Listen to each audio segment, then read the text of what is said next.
Hello, everybody. It is Steve Lookner with Agenda Free TV. We are here to bring you some coverage of Hurricane Milton, which is looking really dangerous for Western Florida. 180 mile an hour max sustained winds, Category 5, pressure below 900, one of the strongest Atlantic hurricanes on record.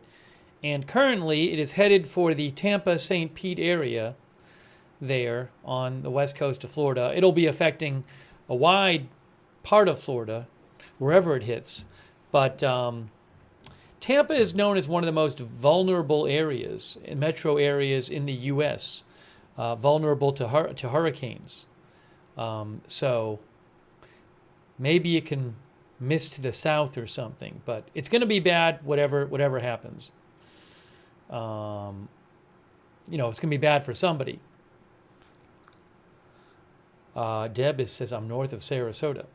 Ryan is in St. Pete. So, it misses one place, it hits another place. Anyways, we're going to give you the latest updates here. There is an 11 p.m. I want to stay on till the 11 p.m. update. The next big National Hurricane Center update is at 11 p.m. Eastern. That's in an hour and 22 minutes. So we'll stay on for that. I'm not in Florida. No, I'm in Massachusetts. I'm in Massachusetts. I used to be in Florida. Farkle Man says, even in Daytona Beach, we are taking this one pretty seriously. Orlando is under a hurricane warning. A lot of places are under hurricane warnings. Carl is in Naples. Another of our viewers in Port Orange, Florida. Thanks to Becky Hansen, our new member, and Ashley Klein, our member, and Jeff Mongi. That's so nice of you, Jeff Mongi. Thank you, Jeff. And thank you to all of our moderators here right now. We have Ruth Krafasi is here. Thank you, Ruth. This is a very serious storm. It's really dangerous. And it's crazy how fast it has intensified today. I saw a number of meteorologists who were just couldn't believe how fast it was intensifying. These are meteorologists. And thanks to Linda Belk and Larry, who moderate for us on X. Thanks to our Twitch moderators, such as Good Luck Duck, LB Prairie Dawn, Idaho Star, Sarah, Papa Bear, Sharon C54, and Surly Dev. Also our Facebook moderators.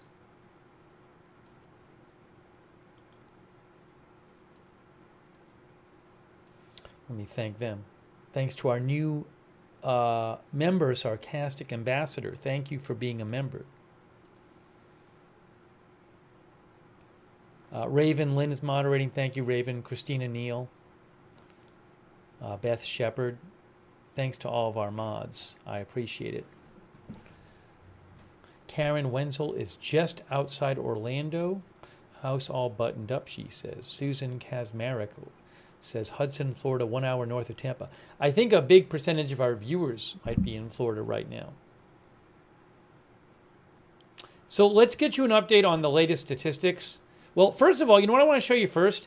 I want to show you the satellite footage because this thing looks scary. Look at this. I'm going to show you the satellite footage via Tropical Tidbits. What a great website this is. You should go there. You should check it out. TropicalTidbits.com. I really appreciate them letting me show you their site. Levi Cowan does this site. You can go to this site whenever you want. You can get the satellite whenever you want. You can get spaghetti diagrams when you want. You can get the latest forecast models when you want. TropicalTidbits.com. I use it all the time. I'm using it right now. So if you've never used it, it's a great site for tropical storms, hurricanes, tropical weather. Okay? So shout out to them. Just look at this thing, and it's just, when they get really, really strong, they got that. I'm not a weather expert, but I know when they get really strong, they have that really small eye, and they get really symmetrical and circular. Wow, that is the different colors are the different cloud. The different colors represent the cloud top temperatures, the temperatures of the cloud tops. And the strongest storms have the coldest cloud temperatures. So pink is like getting towards the top of the scale. You can see on the left there. See how the coldest is white and pink? Well, look at what's the top here, white and pink. So that is what it looks like right now. Getting close to the Yucatan Peninsula in Mexico, but it's not supposed to hit it, which is, I mean, fortunate for the people there, but if it did, cross over the Yucatan Peninsula, that might actually make it better for the people in Florida.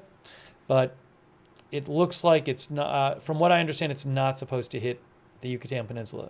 I mean, there's going to be effects in the Yucatan Peninsula, but the center is not supposed to cross over there. So that's what that looks like right now. Again, there's going to be a new National Hurricane Center update at 11 p.m. in an hour and 17 minutes. So our viewer Brian Tampa says, I found a hotel room about 15 minutes ago. Very nice. Also, we'll talk about this, but at some point, it's expected that it'll undergo an eye wall replacement cycle, where the eye wall gets replaced by a bigger eye wall, and when that happens, the intensity goes down a bit, but it gets bigger and the effects get spread out. So we'll talk about that too. We'll talk about that as well. Anyways, tropical tidbits. Now let's look at Swamp Sagacity says, lifelong Floridian, I've never seen that much pink in a Doppler. I mean, it's 180. The pressure is below 900. This is one of the strongest Atlantic hurricanes on record. The pressure is below 900 now. It's 897. 180 miles an hour max sustained winds. It's crazy. Let's look at some of the statistics here. See, central pressure, this is the National Hurricane Center. Central pressure has fallen to a near record low. It poses an extremely serious threat to Florida, and residents are urged to follow the orders of local officials. Thank you, by the way, to Kim Rivard and Ann Breedenstein. Rob the Hob, our member, thank you.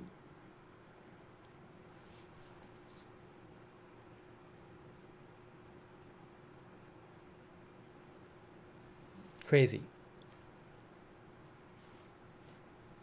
Let me show you the track. People wonder about the track. There'll be a new track at 11 p.m., guys. New track at 11 p.m.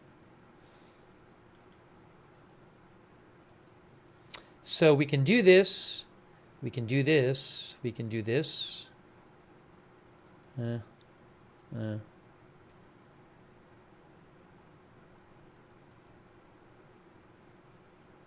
So this would be really, really bad. This would be really, really bad because the water would all get pushed in here. Hang on, you know what I got to do? I got to get another map up. Hold on. This is Tampa Bay right here. So where's my pen? I need my pen. I need my pen. So it would be much better for the Tampa St. Pete area if this hurricane went south of Tampa Bay.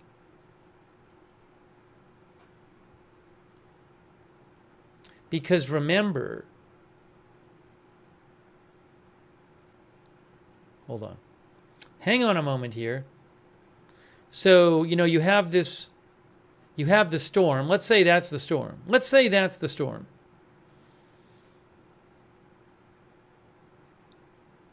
And where are my arrows? Where are my arrows? There were arrows here. Here we go. Here's the arrows. So what's going to happen is the wind is going this way around the storm, counterclockwise. So on the right side of the storm, the wind's going to be pushing the water towards the shore, which is what produces the storm surge. So if the storm were down here, if the storm were further south, then the wind won't be pushing it towards Tampa Bay. But if the storm is a bit north of Tampa Bay, then the wind's going to be pushing in towards Tampa Bay, pushing that water in. Oh, somebody said there's a red alert. I'll check on that. I did say I was going to do Middle East updates, so let me just check on that. I see there is, I think, one rocket alert right now. I don't think I'm going to have a camera to show you on that. Yeah, I'll cut in with Middle East updates if there's like urgent news. So really quickly, let me just mention this. I need to pull it up here on my. I need to pull up the rocket alerts. Oops. Here is our so far rocket alert map. There's one right now, one rocket alert in northern Israel. I don't have a camera near there, I don't believe. So I'm not going to get all into this right now. That's where it is. I'll keep an eye out for more news. But just so you know, there's a rocket alert. One. There could be more than one rocket, but the alert is going off in Kerem Ben Zimra. Okay? Thanks for letting me know. All right. Anyways, my point is, it would be much better for the Tampa St. Pete area if this was to go south of it rather than north of it. Because if it's north of it, that would make a huge difference in the storm surge. And this area is really vulnerable because the water can get pushed into Tampa Bay and just pile up in Tampa Bay. And like a worst case scenario is that the storm is like just north of Tampa Bay. And I mean, I'm not an expert here, but from what I understand, this would be a pretty bad scenario because that's right north of Tampa Bay. That tract right there. So obviously, it might not be that exact track. There's a cone. You can see the cone. There's like roughly a two-thirds chance, I believe, it stays in the cone. I think that's how they do the cone.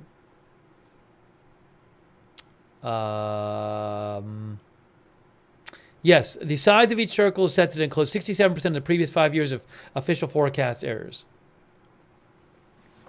Roughly speaking, two-thirds chance it stays within the cone. So it could go further south, further north, but the current forecast track takes it right towards Tampa, St. Pete, and Tampa Bay.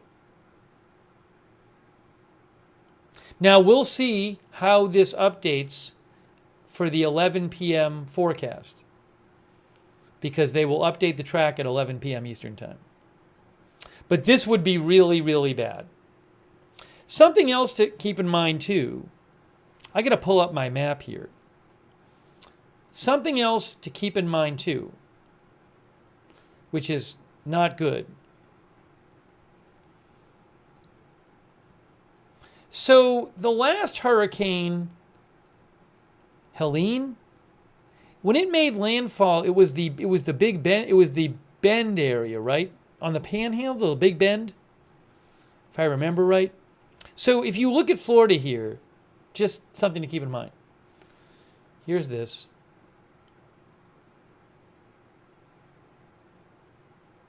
People are saying yes, Big Bend area. So if you look at Florida here, so if it makes landfall up here, a lot of these places up here, I mean, there's people who live here, but it's pretty sparsely populated. Sparsely populated here. That's not the case for a lot of the west coast of Florida. People mentioned the rocket alerts. Let me just do a quick check of that. Again, I want to just update people. There are some rocket alerts going off right now in... Are these the new ones?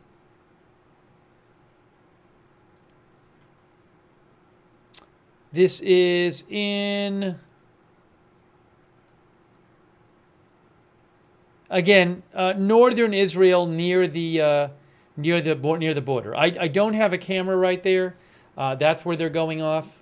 I will check a little later to see if we have any updates about it. It is not uncommon these days to have rocket alerts and rockets fired into Israel by Hezbollah in Lebanon, which is, I assume, what's going on. But I will do a check on that in a little bit. Okay.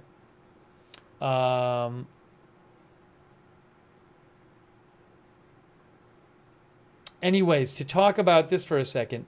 Yeah, so as I was mentioning, up here, if a hurricane makes landfall up here, it's bad, but a lot of this is not very populated here. I mean, right on the coast. But if you look down here, look what happens when you get down here. I mean, look at this. Look at how densely populated it is right on the coast, right? In here, Tampa Bay, then go south. You got Bradenton Beach, Longboat Key. You have these barrier islands here, but I mean, look at down here, Siesta Key, South Sarasota. There's so many people who live like right on the water.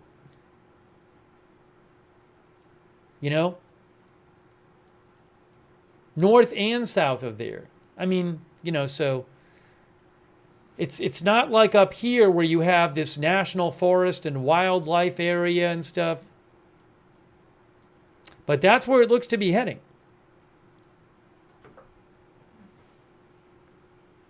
Soldier of Fortune said there's a 200-mile traffic jam. I'll have to look into that. I wouldn't be surprised. I mean, a lot of people are evacuating. Hurricanes.gov, I believe, is the National Hurricane Center page, is it not? Hurricanes.gov.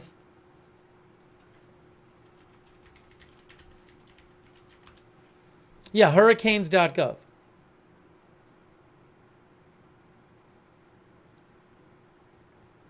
I haven't even checked the traffic. I don't know what it's normally like there. I'm sure it's, I see red here in places, but I wouldn't be surprised if it's really bad. I haven't really researched the traffic tonight. So, I mean, you see a bunch of red here, which suggests to me traffic jams. But again, I'm not familiar with the normal traffic patterns in the area. Certainly, there's a lot of red and yellow here on the way going north.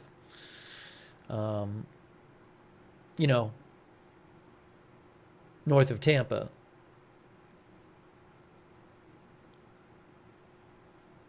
Even at 10 at night.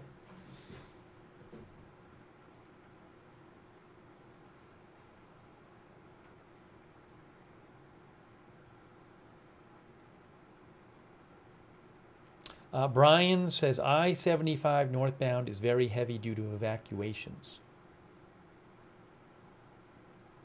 I don't even know the number of people being evacuated at this moment. I'll have to look that up as well.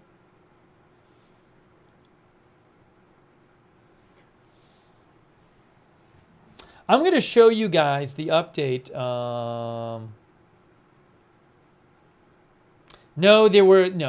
Guys, there were. I don't even want to talk about it. Anyways,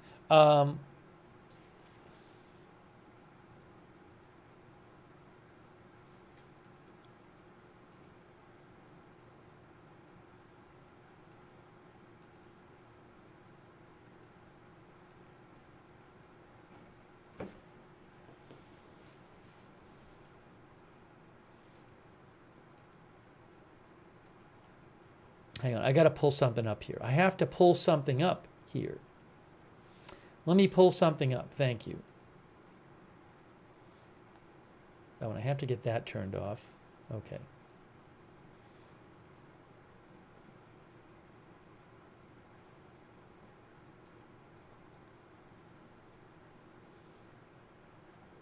Old Glory Standard says I-75 is always jammed during evacuation time. Cables for Squares says this is going to be bad. You know what I think we should do? We should take a second. Let's take a second. The National Hurricane Center did a nice summary. Then we can talk about some more specifics. The National Hurricane Center did a nice summary, a little video presentation a little earlier tonight. I think we should check it out. It's not that long.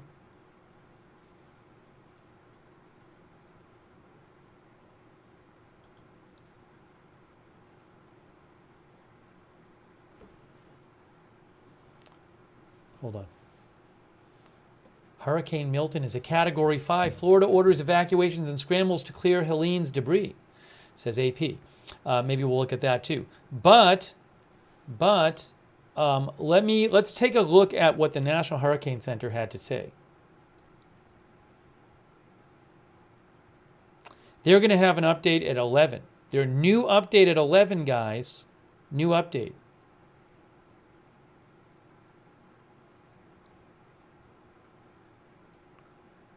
All right, hold on. Let's see. If we put this here, I'm going to put this. Oops. There we go. Let's watch this. It's not that long. This gives you a nice summary of some of the different aspects of the storm.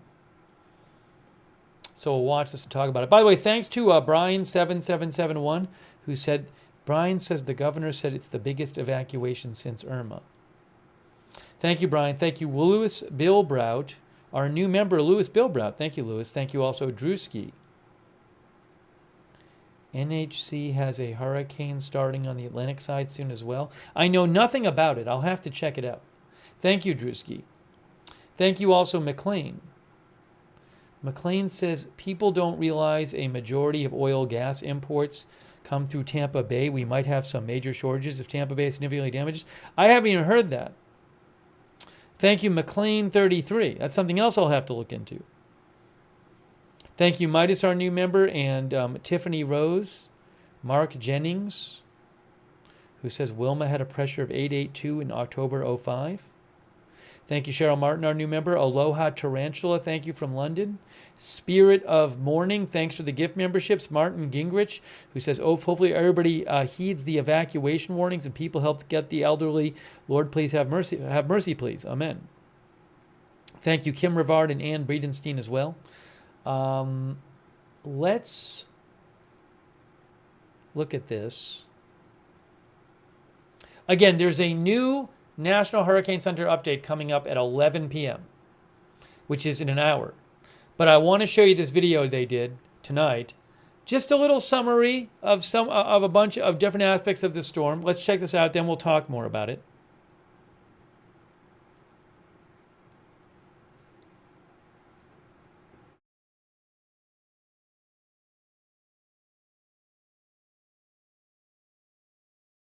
On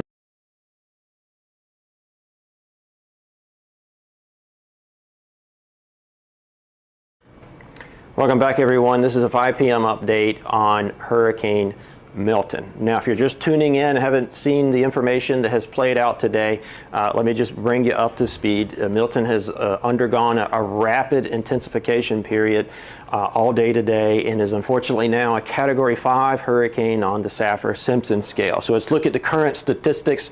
Maximum wind speeds of 180 miles per hour.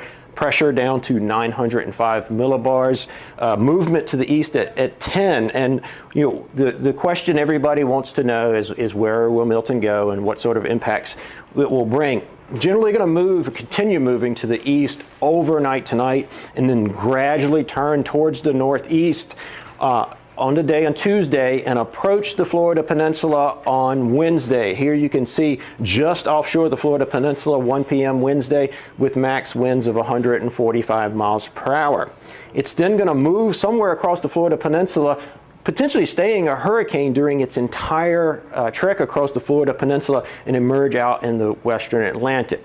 Now, we've got a lot of changes with this particular advisory, so I'm sort of zoom in here so we can unpack this map for you. So all these colors here are conveying what sort of impacts that you might experience in your community. The cone doesn't tell you that, so let's not focus too much there. Let's focus on this. So the yellow area here is a tropical storm watch, means tropical storm conditions are possible. And look, they extend all the way down now into southeastern Florida, including Miami-Dade and Broward County. The red area here is a hurricane warning. So the warning is different from the watch because it is saying conditions are expected. So what does that mean if you're in this hurricane warning area? So let's zoom in and look closely at some of the towns. Tampa, Cape Coral, Orlando, basically the entire I-4 corridor. You need to be preparing for hurricane conditions. So no more waiting and looking. You need to be securing your home, making sure this is the time to put up your shutters if you're going to do that. If you're going to leave or evacuate the area, this is the time to do that, because this means that conditions are expected generally within 36 hours. Then on the East Coast here, the Treasure Coast, you're under a hurricane watch. Portions of this area could be upgraded to a warning at a later time. So you need to be paying attention and stay tuned often, and that includes Jacksonville and Palm Bay. And then finally, you got a tropical storm warning is the blue area here. This area down here is a hurricane watch and a tropical storm warning. But the take-home message is, if you're in this red area, you need to be in action mode. You need to be taking action to protect your house, to protect your family.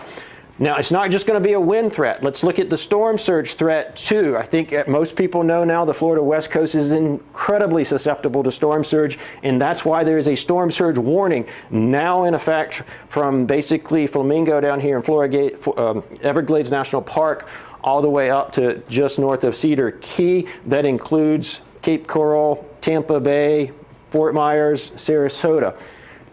Why is it under a storm surge warning? Because let's look at this, the peak storm surge forecast.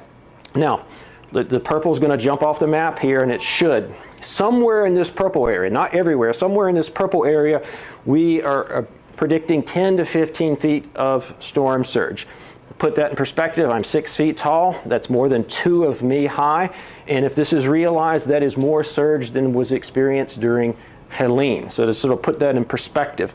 On each side of the purple area, including the Cape Coral area, let's see if we can get this one, 6 to 10 feet of storm surge. Still incredibly high storm surge amounts, very impactful. And then even to the north, 5 to 10 feet of storm surge.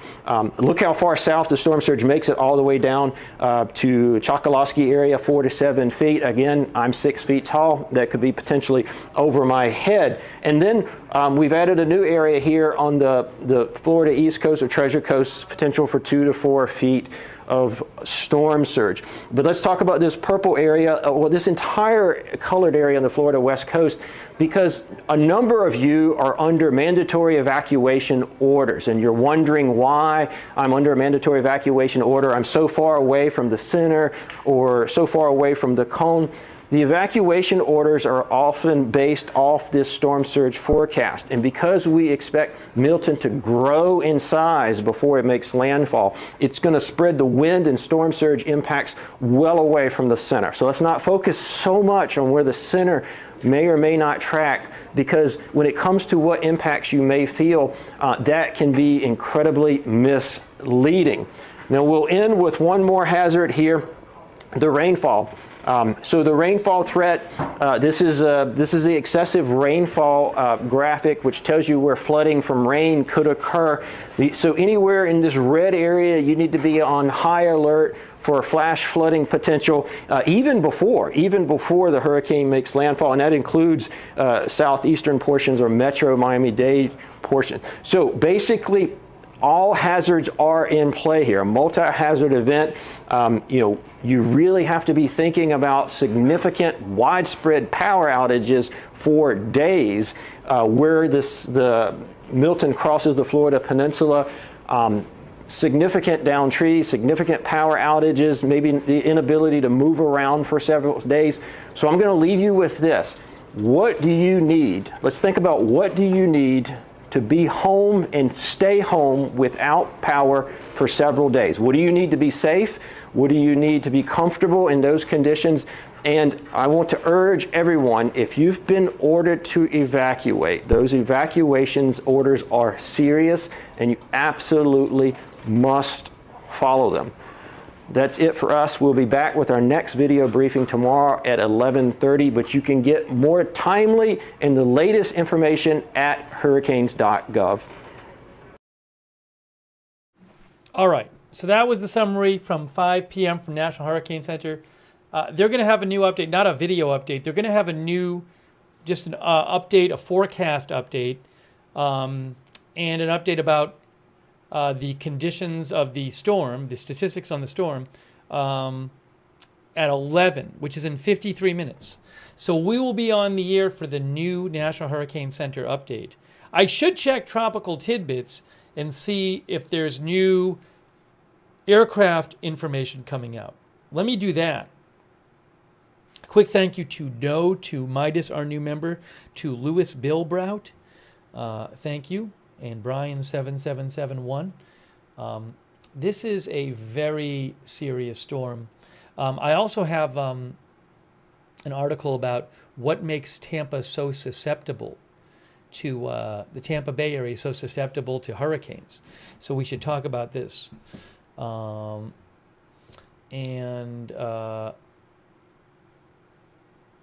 going to talk about this in a second. Hold on, let me show you this. Oops, you can't see it. You can't see it. You'll see it in a second.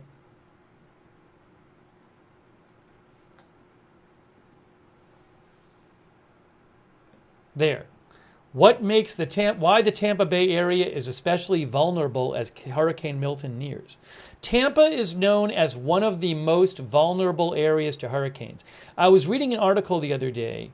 It might have been an AccuWeather article, but it named 5 cities, and 3 of them were cities or areas. 3 of them were Tampa, Miami. No, 4 of them. I can remember 4 of the 5. It was Tampa, Miami, Key West, and New Orleans. I forget what the 5th one was, but I believe those were 4 of the 5. Scofflaw says Tampa never gets direct hits. I was also reading about that, I believe, because the way the winds normally are, hurricanes normally don't get steered into Tampa. But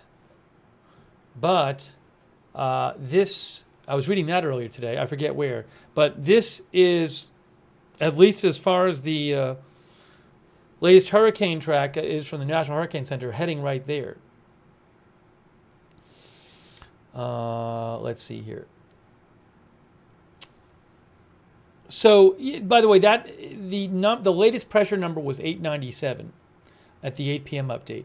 Let's check Tropical Tidbits for a second, and let's see if there's new Hurricane Hunter data. But I also want to just check Tropical Tidbits and play this for you. Again, this is a great site. It's called Tropical Tidbits. TropicalTidbits.com. You can go there, get all kinds of information about hurricanes and tropical storms and such, spaghetti diagrams, forecast models, and you can get this satellite shot there. This is the satellite shot. Just look at this. Look at that. It is really scary looking.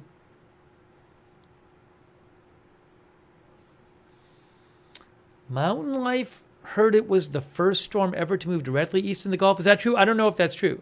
I have no idea. Maybe it is. Our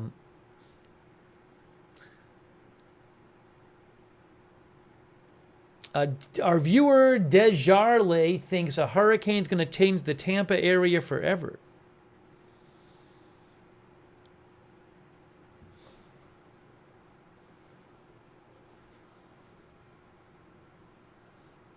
Yes, Levi Cowan has it's a great site he has.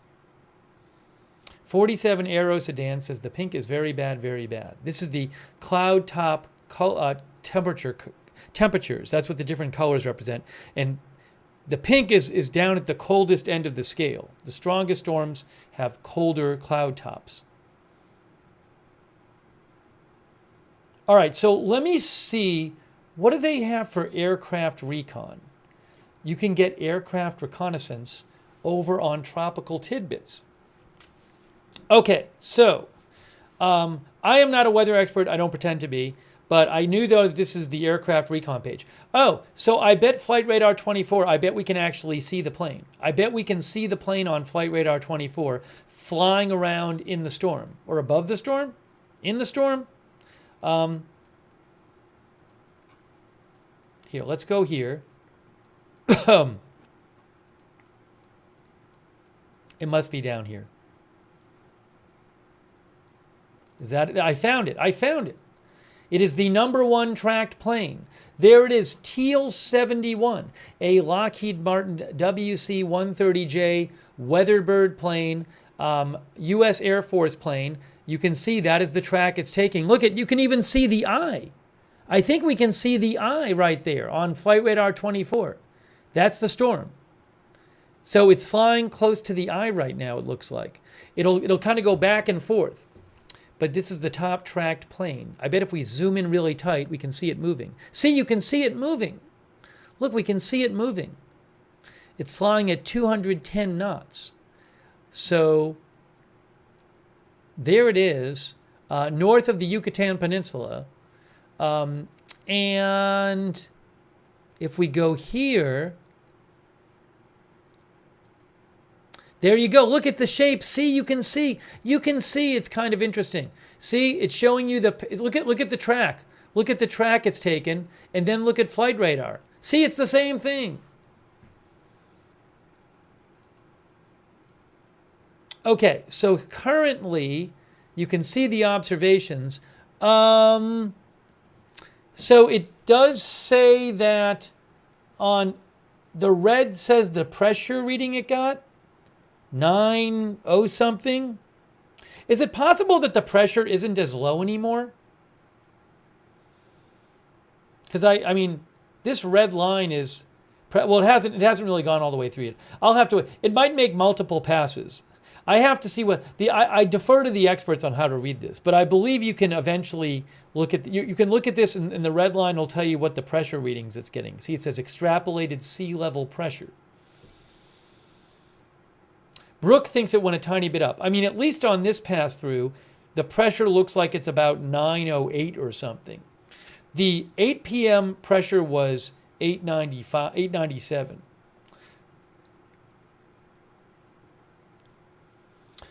Michael says, possible eye wall replacement cycle. I do know that it's supposed to go through an eye wall replacement cycle. When that happens, the eye will end up bigger. The storm will end up a bit weaker, but it'll be bigger. Alan Olive says it went up with the eye replacement. Brian says eye wall replacement is underway, so pressure will rise and it will weaken a little bit. So maybe that's what's happening now. Maybe that's what's happening now. I don't know. I'll check some experts and see what they're saying. Anyways, so, you know, they might have even mentioned that in the National Hurricane Center. They might have mentioned that in their discussion. I should check that. Anyways, you can go to Tropical Tidbits and you can get that up-to-date information from the Hurricane Hunter aircraft. Did they mention this here? Yes, they did. Yes, they did. Okay. So in the National Hurricane Center discussion on their website of Hurricane Milton, this is the previous one. There's going to be a new one in 45 minutes, new update in 45 minutes. They said Milton could strengthen even more tonight with light wind shear and very warm waters, providing a conducive environment. However, radar data indicate that Milton could be at the beginning of an eye wall replacement cycle with some signs of a moat and partial outer eye wall. The evolution will likely cause the system to gradually weaken on Tuesday, but grow larger. On Wednesday, Milton is expected to encounter a less favorable environment with strong wind shear and dry air entrainment with further weakening forecast. Regardless, the system is expected to be a large and powerful hurricane at landfall in Florida with life-threatening hazards at the coastline and well inland. Residents in Florida should closely follow the orders from their local emergency management officials, as Milton has the potential to be one of the most destructive hurricanes on record for West Central Florida. And if you look down here, it shows you that they were calling for the max winds to get up to 185. But then they predicted that the max winds would go down to about 145, it looks like, before landfall, which would still be a very powerful hurricane. Close to, you know, a category 4, I believe, right? Because I think category 4 is 131 to what, 155? I'm forgetting. Category 4 is 130 to 156. Okay, I was a little off. 130 to 156. So that would be a category 4 storm. But I would, regardless of, you know, whether it's a Category 4 or Category 5, we're talking about huge storm surge predictions. Look at the storm surge. We'll see if this changes at all in the 11 o'clock update. But there's your storm surge map. Let me take some comments here. But 10 to 15 feet, Tampa Bay and surrounding area, and a huge. One of our viewers was saying this. Look at the amount of coastline affected with the huge storm surge numbers in Florida. Ryan Desirwa thinks they will ramp up the storm surge forecast tomorrow. Some of our viewers think it's going to be a bigger surge. Coog says whole state. Yeah, a lot of the state on that coast. And some on the other coast, storm surge. Evelyn mentions Hillsborough County ordering a bunch of evacuations. I haven't been able to even look at the details. Maybe if we have a second, I'll show you that, or we'll listen to a little of their press conference or something. Thank you, Brian771, for your support, and also KiwiNZ for being a new member, and Stormbreaker Chasing. Stormbreaker Chasing says, myself and my other meteorologist friends are absolutely in shock at this storm. Everything about it is unprecedented and it's still strengthening. Please evacuate if you're told to. Thank you, Sonic. Sonic says NOAA 42 is just out flying in the area. Is that the one we were looking at, Sonic, or a different one? A different one, maybe? It was NOAA 42 as well? I don't even know. Is this on the map? Live? How do I go to the map? Show on map. Oh, that one, that NOAA 42 was there. That's another weather plane. And it went out there and then it's flying back. Okay. Thanks, Sonic.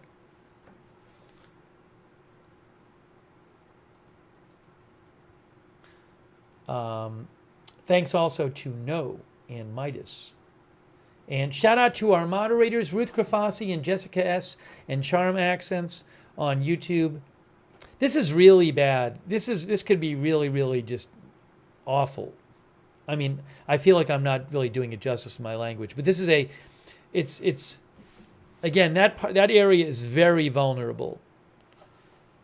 RJ, thanks for moderating. All of our YouTube moderators, our Facebook moderators, Kay Lowry Body, Paul Anderson, Ronald Egnor,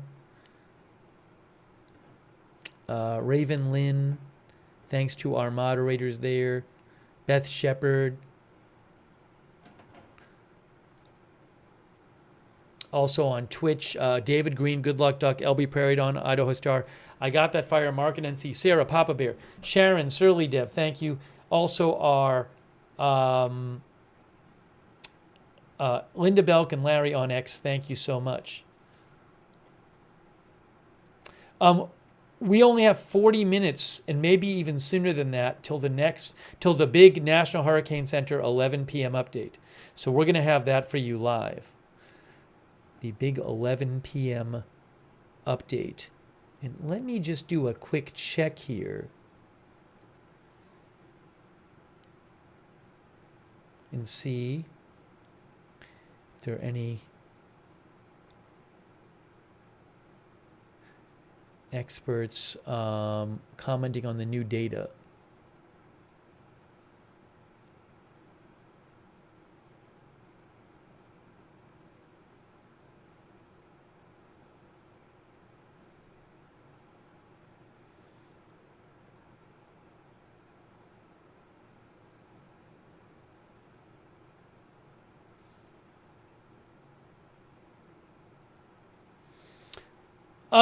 Andy Hazelton, who is a weather expert, who is on a weather list of people I look at.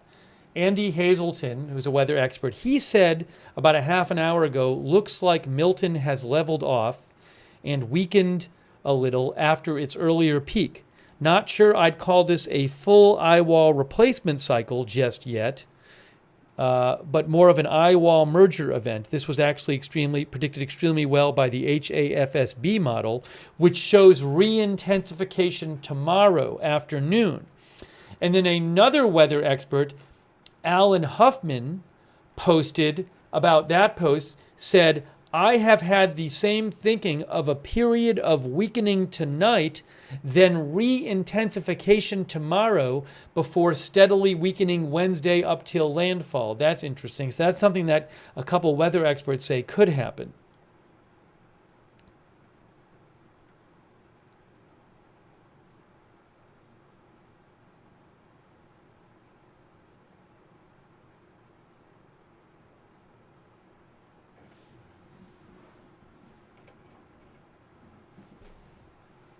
Also, I don't even know, like, somebody mentioned Reed Timmer. I'm sure there's like storm chasers going down there and stuff. I hope they stay safe. Our viewer Dark Killock says it will cost billions more than Katrina. Pray for people in Florida. Sebastian says everything about the storm has exceeded the worst case scenario so far. Something I did see meteorologists saying earlier today. They were saying, like, before it really intensified, there were some weather models that were predicting like really big intensification. I remember seeing a couple of these models, and it was just assumed, oh, those models are being crazy. Those models are just, it's never going to intensify that much. And it actually exceeded all the models. The models people were looking at, the various popular models they would look at, even the ones that people assumed were crazy, it went faster than those. So Cindy R says Reed managed to get a vehicle to go. I hope everybody stays safe down there doing that. Thank you, Mr. Blankslot, who says I live on Bonita Springs on the coast. Stay safe. I would, again, I can't say this enough. If you're anywhere affected by this, please find out what your authorities are telling you to do and do it. And like, I don't know these areas that well. And like, I certainly don't know them well enough to know the different evacuation zones. And I've seen a number of these cities and counties, and they come out with these evacuations and they say, if you're like in zone A or in zone B, you do this. But if you're in zone C, you do this. So make sure you know your zone and you're on it, checking up what your local authorities to say. Okay? They're the ones who know what's best.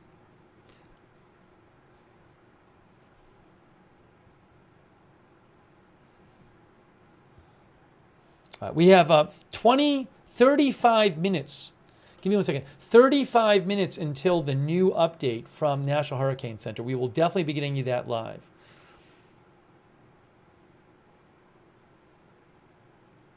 Will Weaver thinks because the storm is undergoing eye wall replacement, the pressure has risen somewhat. Eye wall replacement cycles tend to cause temporary weakening. That's what Will said.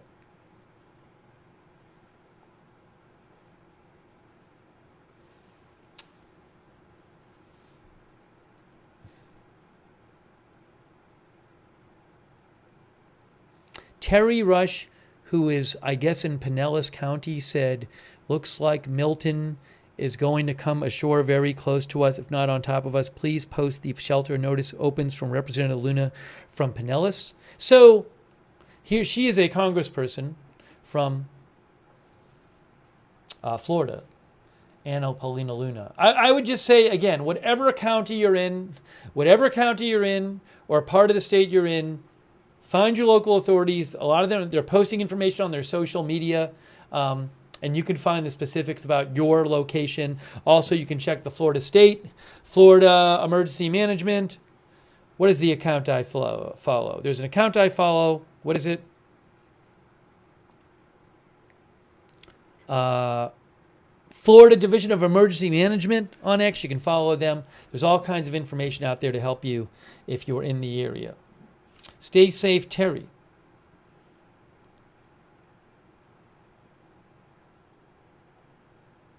And then Ryan mentioned this, there's this kind of stuff happening. Florida Division of Emergency Management. Tomorrow there will be free shuttles operating in Pinellas, Pasco, and Hillsborough counties, assisting with Milton evacuations to shelters. There's that kind of stuff. So there's resources out there.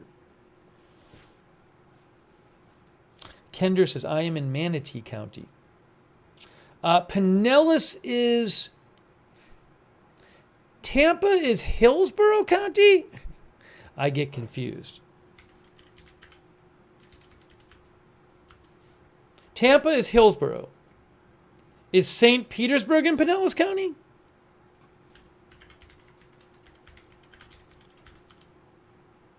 Yes, St. Petersburg is in Pinellas County. Okay. It can get confusing. I do want to check this out quickly. Why the Tampa area is especially vulnerable as Hurricane Milton nears. Let's talk about this. As I mentioned, Tampa is known. The Tampa Bay area is known as being one of the most vulnerable areas to hurricanes. And it's been a long time since they've had a powerful hurricane there, a long time. Maybe this article says, Tampa Bay braces for what could be strongest storm in the century. Both of these are from Washington Post. It says here, let's see here.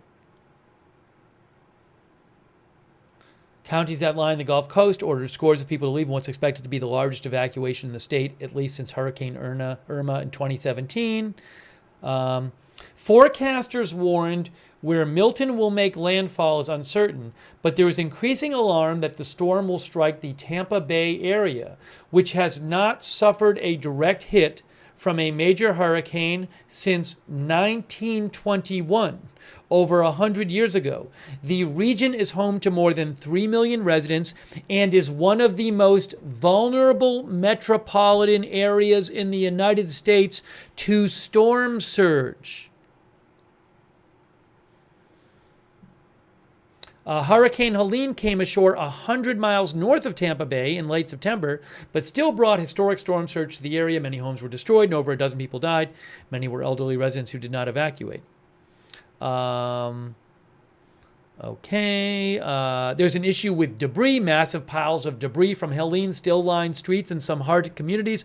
Governor DeSantis of Florida ordered landfills and waste collection sites to remain open through the night and implored local authorities to do everything in their power to clean up the trash piles before objects like stoves, broken concrete slabs, and nails become projectiles during Hurricane Milton. You have all this debris lying around.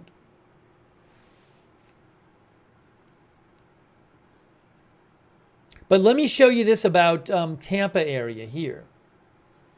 Why the Tampa Bay area is especially vulnerable as Hurricane Milton nears. Washington Post. Blah, blah, blah, blah, blah, blah, blah. If the storm veers south of Tampa Bay, the worst of Milton's storm surge, when fierce winds push a mass of water onshore, would miss the area. But if Milton makes landfall in the Tampa Bay region or just north, and right now, remember, the current track, now this, it could change where it goes. The 8 p.m. track was this, which is making basically a direct hit on Tampa Bay. This is Tampa Bay right here, a little bit north. But you can see the article says, if Milton makes landfall in the Tampa Bay region or just north, as is possible, it will have hit one of the most susceptible places in the United States to severe flooding from a powerful hurricane. With 700 miles of shoreline, more than 3 million residents, and an economy dependent on an annual influx of winter tourists, the region could face catastrophe from a direct hit, which has not happened since 1921, experts said. But changes have worsened that risk. Sea level rise has increased the severity of even small storms, and a development boom has put more people in buildings in harm's way. More and more people have been willing to accept the risk of living near the shoreline, even as the state has become an international example of the threat of sea level rise. Okay.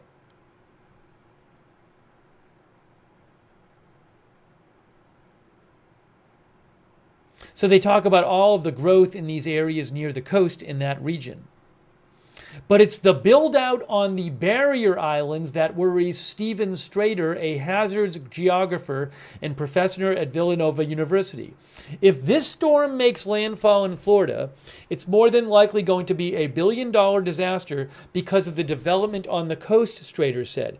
That area has had a huge boom, and part of what's driving it has been the lack of hurricane activity. People get lulled into a sense of safety. Developers let their guard down a little. Wow.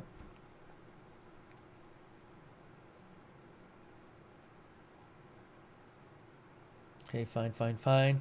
The region's topography puts it at a high risk for storm surge. Experts have long cautioned that if a storm pushed water into Tampa Bay, it would essentially trap it in too small a space, sending storm surge levels higher. The farther up the bay, the larger the surge.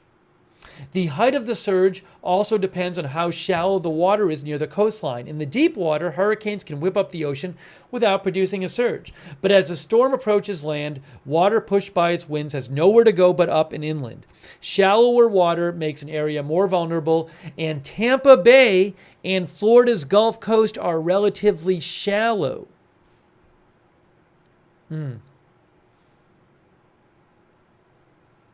Warnings about Tampa Bay's vulnerability have been coming for a long time.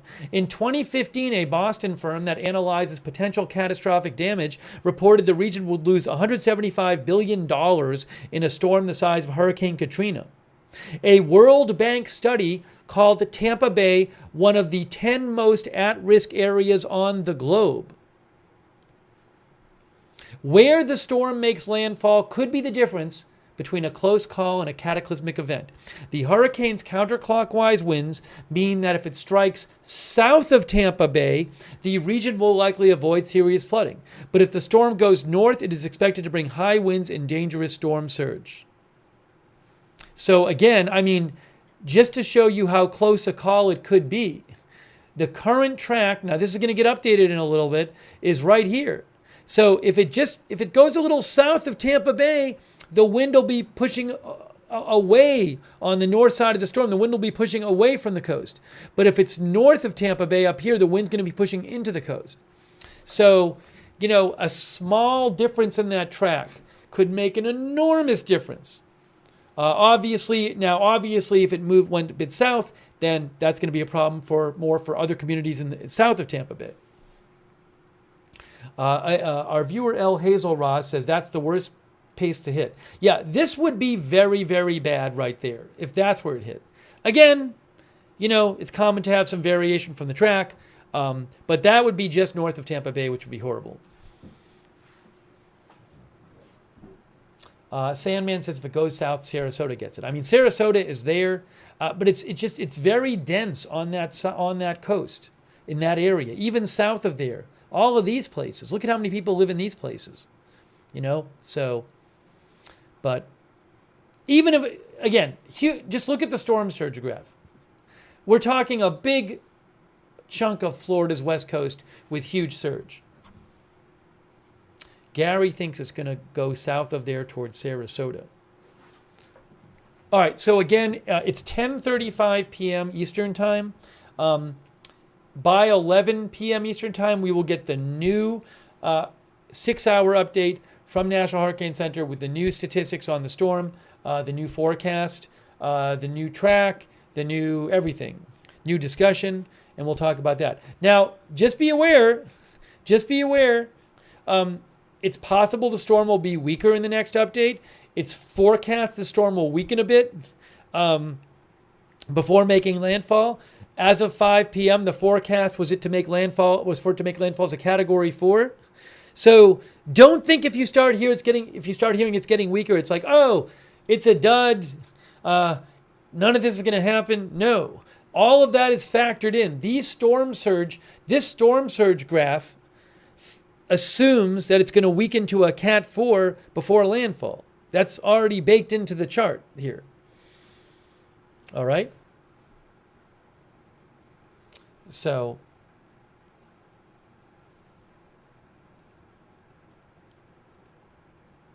by the way, I see some people posting in the chat explosions in Iran.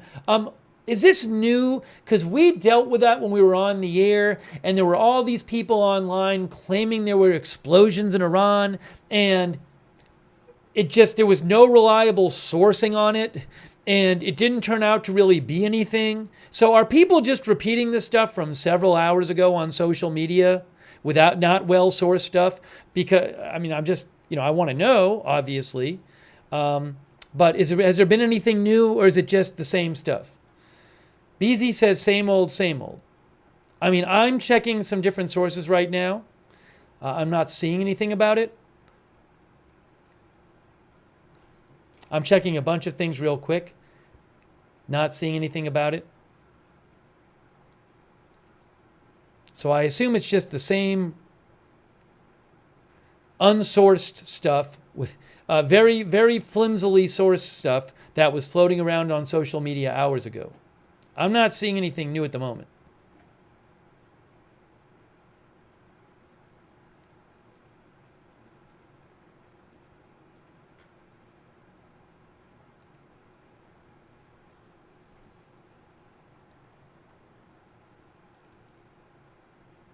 Okay.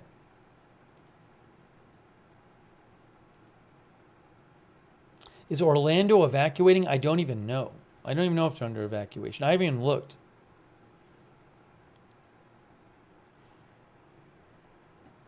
Let me take a few comments from you guys. There's so many details here. Let's take a few comments, and I will show you the current satellite shot from Tropical Tidbits.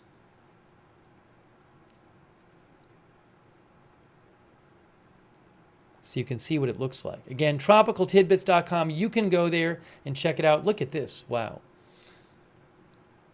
Ryan says no evacuations in Orlando. I haven't checked.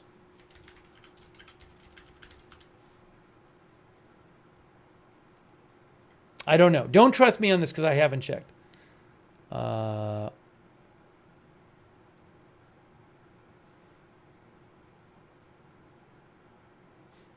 Orlando is under a hurricane warning, though. They actually have a hurricane warning, meaning hurricane conditions are expected in Orlando, which is in central Florida.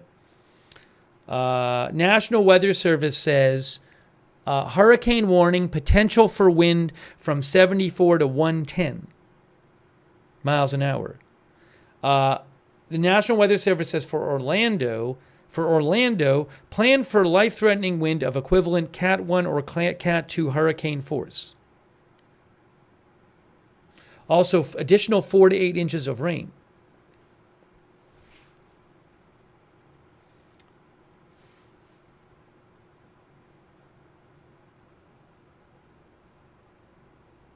Rick Fisher says, my wife and I live near Cape Canaveral on the East Coast. We're concerned.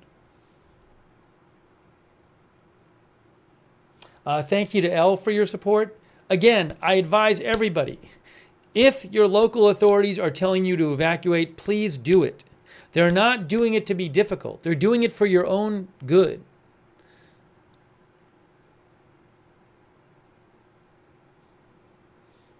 Thank you, Red, for your support. Thank you, Red. Also, CB. Also, John Posey.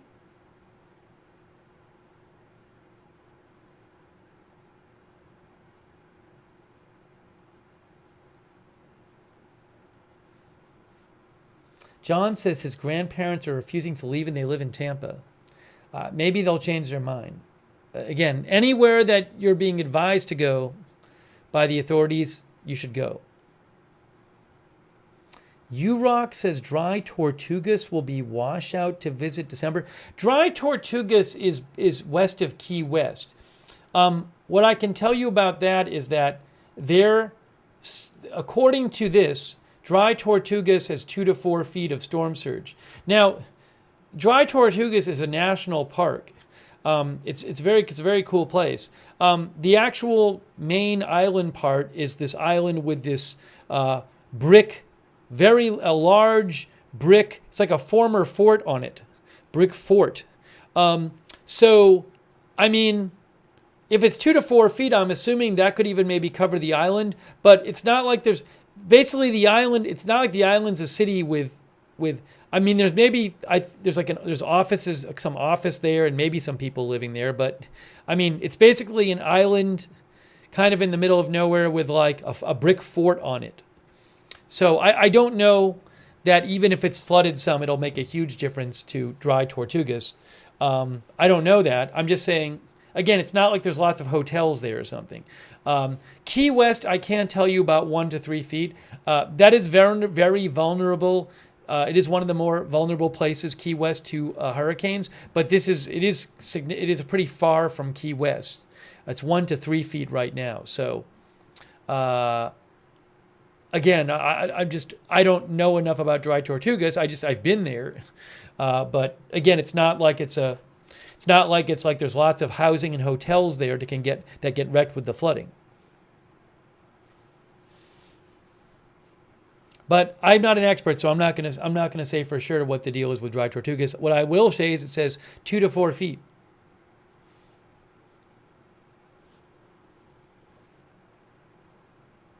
Kristen said they put the new advisory and discussion up on the website on NHC. Let me check. Hold on.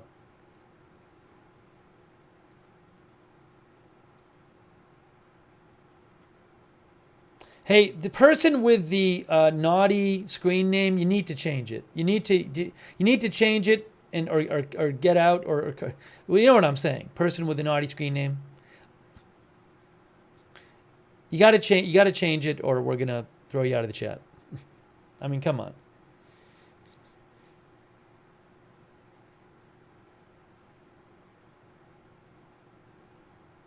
Oh, the new update is up. Guys, the new update is up. Okay, check this out. Now, the max sustained wind is now 165 and the pressure is 914. Okay? Now, you might say, oh my gosh, it's getting so much weaker. This thing is a dud. No, it was supposed to get weaker. So let's read the discussion and see what they say. So pressure is 914 is such a strong hurricane anyway. But the winds are up to 165 and the pressure is at 914. And remember, I read you a couple weather experts who were posting that they thought it might intensify more tomorrow. Yeah, so let's see what the discussion says. But you can see it says, all right, well, first of all, it says pressure 914, which is higher than it was before. Max sustained wind is 165, which is still a Cat 5, but lower than it was before. But let's see what they have to say about it. So also, do they have the new track posted? That's the new track. Hold on.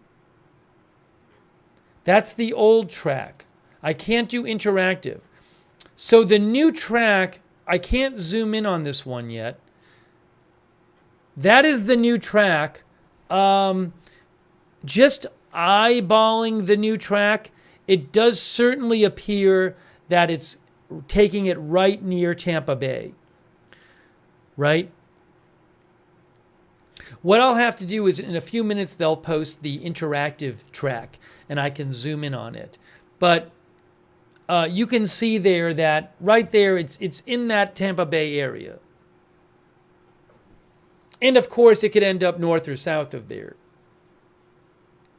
But that's the new that's the 10 p.m. update. 10 p.m. Central, 11 p.m. Eastern. Let's see what they say in the discussion.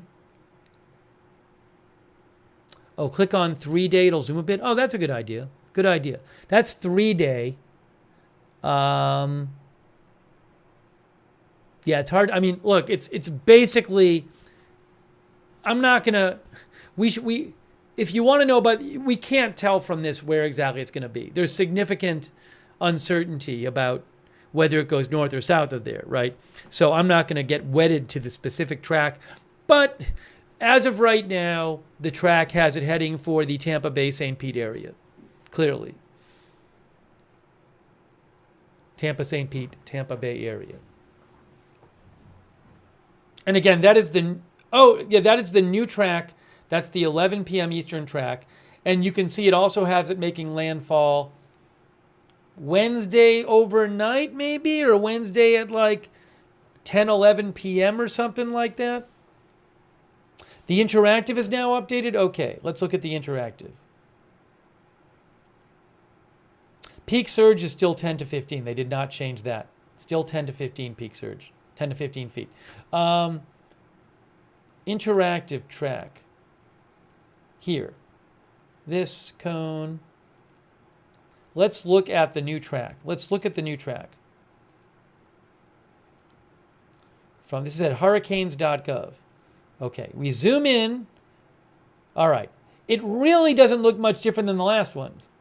Are we sure this is the 10 p.m. track? No, this is not. Who said, the person who said this was new should get to the penalty box. I listened to the chatter who said they had the new track posted. This isn't the new track. It says 7 p.m. Central Time. Come on. You need to do better. We'll come back to this. Let's go to the discussion. Is the discussion new? Here, the discussion is new.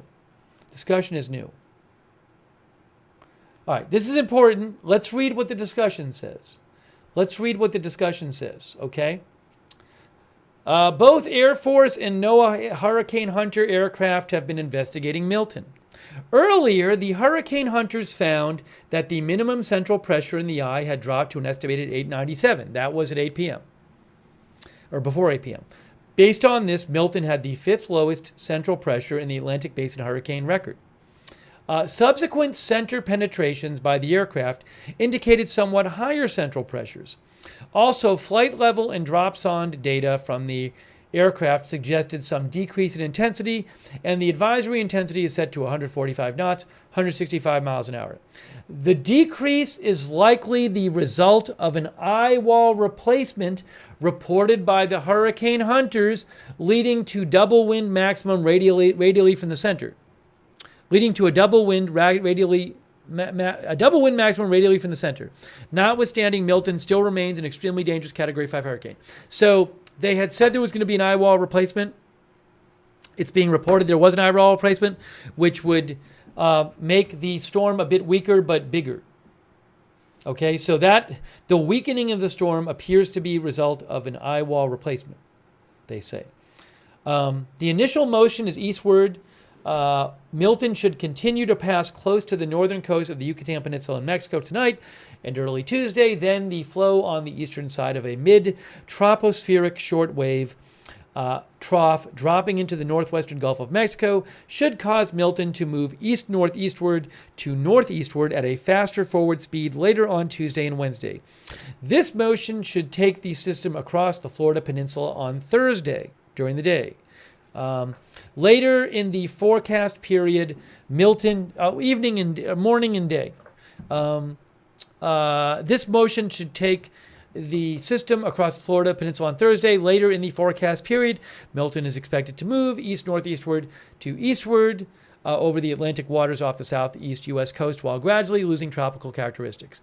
The official track forecast is close to, but a little faster than the model consensus. This track is also very similar to our previous track. As noted earlier, this track is closer to the model predicted fields rather than the model trackers, which appear to be too far south. Okay, how about intensity? So long as Milton remains in an environment of light wind shear and over very high oceanic heat content, warm water, its maximum intensity should be governed more by inner core fluctuations. However, the ship's diagnostics indicate a significant increase in vertical wind shear bad for hurricanes, within 24 hours, likely associated with increasing southwesterly upper level flow over the eastern Gulf of Mexico. Therefore, a decrease in intensity is predicted before Milton reaches the western coast of the Florida Peninsula. Regardless of the peak intensity, the eye wall replacement cycle will likely lead to an expansion of the destructive inner core of the hurricane during the next day or two. So again, eye wall replacement results in a bigger eye wall. It results in a bit weaker of a hurricane, but it increases the size of the destructive inner core, and you can see it will lead to an expansion of the destructive inner core of the hurricane during the next day or two. The system is expected to be a large and powerful hurricane at landfall in Florida with life-threatening hazards at the coastline and well inland. Residents in Florida should closely follow the orders from their local emergency management officials, as Milton has the potential to be one of the most destructive hurricanes on the record for West Central Florida. Now, let's see if the interactive... oh, here, look. So this is interesting. I will say this. Before they said they thought it was going to max out at 185 and then go down to about 145. It looks like they're saying now that's going to, well, right, because the previous discussion, let's go look at the previous discussion. Hold on. Go to archive here. Go to the archive. The previous discussion was only 3 hours ago. Discussions. This was 10 p.m. Saturday. No, that's not what we want. Where's the previous discussion? Archives. I want to compare it with the one from 3 hours ago. Discussions. Oh, Monday. Here it is. Why isn't it there? Oh, 4 p.m. Okay, there it is. 6 hours ago. This was the one 6 hours ago. Yeah, look at this. Previously, they said they thought it would get to 185, and then it would weaken, and it would, it would hit about at roughly 145 at landfall. Now it's saying they think it'll max. They're basically saying they think it's kind of maxed out wind-wise. Although they say 12 hours from now, they still think it'll be 165. And then starting about 24 hours from now, it starts weakening some, and they think it's going to get down to about 125 before it makes landfall, which would be like a Cat 3. But that's built in. That's, in spite of that, it's going to be very powerful. It's going to be bigger than it is now. And also, so just know, if you start seeing those wind numbers coming down before landfall, they've already predicted that. They've predicted that. And that's just part of that. That's baked in right now. And you shouldn't think, oh, it doesn't matter anymore. And this surge graph assumes that. That's the current storm surge chart, the storm surge predictions for maximum peak surge, if the peak surge occurs at the time of high tide.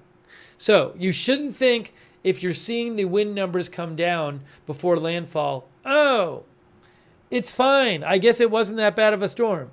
Because they're already assuming that, and even with that, look at the surge numbers.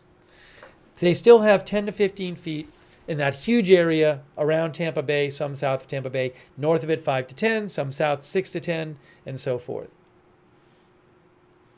Okay? So just know that going forward, if you start seeing those wind speeds come down the day before it makes landfall.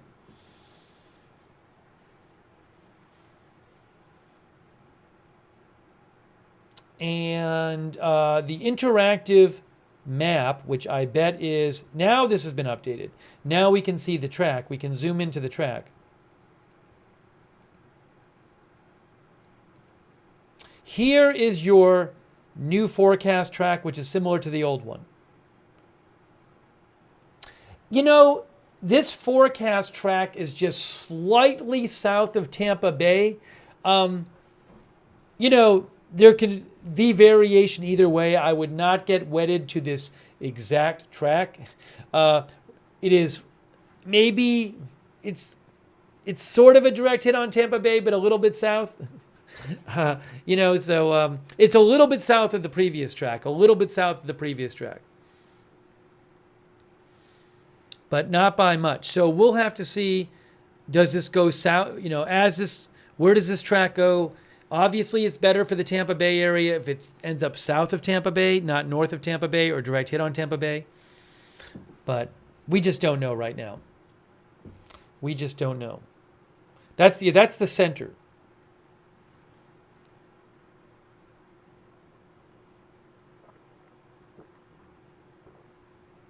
But that is the latest track. You can see the cone of uncertainty there around it. Wow. But one of our viewers said, bad for Sarasota. I mean, Sarasota's right there. Look at these places. Longboat Key, Fruitville, Venice. Also, you never know. It could go north. It could go a bit north. Clearwater up here.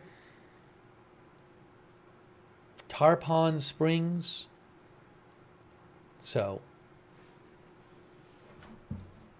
we'll have to see how this plays out.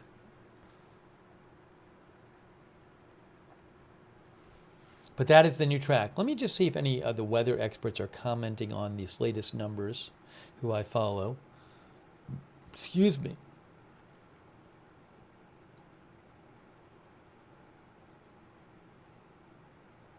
Jeff Biradelli, who is a Florida meteorologist, says the new track is shifted south a few miles, but still over Tampa Bay. I mean, this is a line, so I think if you factor in, like, if the center of the storm was on this line, then the eye wall would be basically making a direct hit on the Tampa Bay area.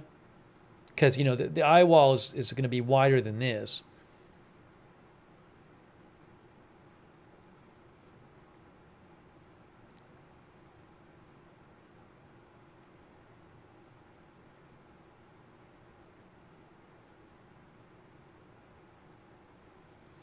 Again, you can get the information at hurricanes.gov. Let me take some more comments from you guys.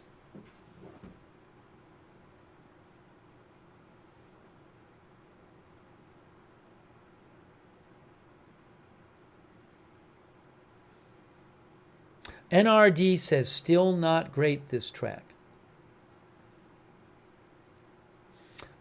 True Blunt says it might follow the Bay in.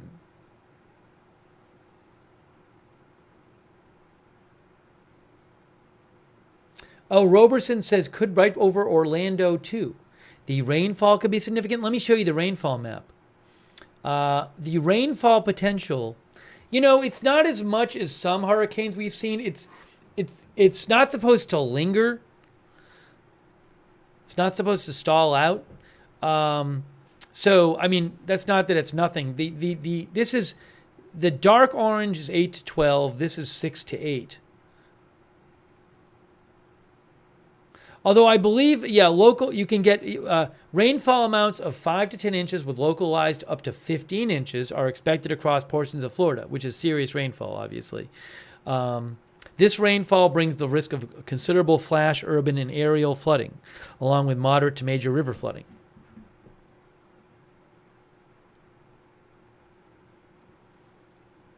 Also, I don't know enough about the, you know, they talk about the flooding. Maybe there's areas where the water from an area, you know, maybe there's certain areas that kind of, the water from around there kind of flows into that area. Because you're going to have a rain falling over a big part, a lot of rain falling over a big part of the state.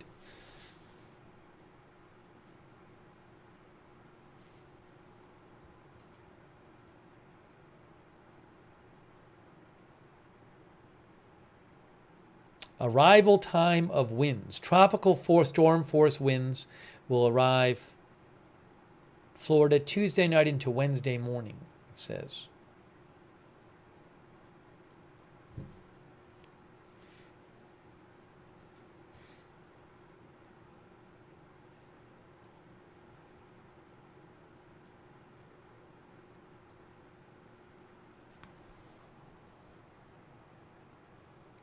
Yeah, Jesse Wu says, wow, only 165 miles an hour. What a dud. Exactly.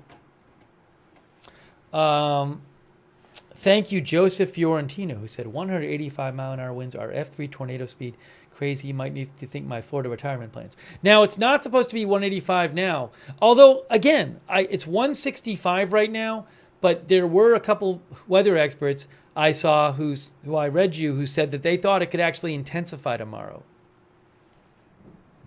No, there's not. I don't believe they do a nighttime video. I don't think they're supposed to do a nighttime video.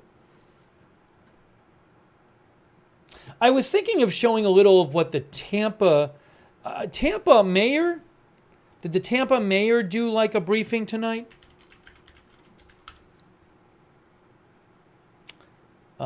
Jane Castor.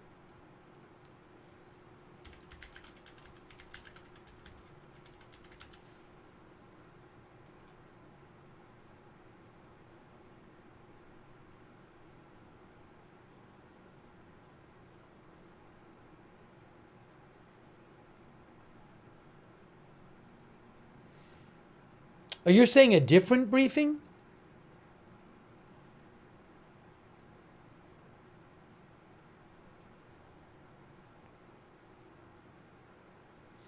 Somebody asked about the track again. Let me put the track up. Yeah, the new track is this. This is the latest track is here. No, that's wrong.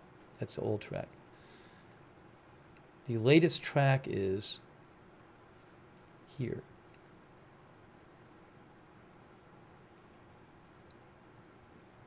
Sorry, I had it up before and I took it down.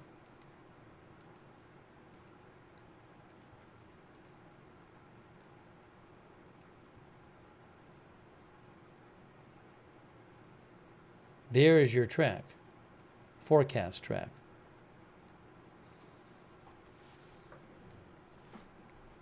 That, by the way, that's 7 p.m. Central Time, 8 p.m. Eastern Time, and then that's 8 a.m. Eastern Time on Thursday.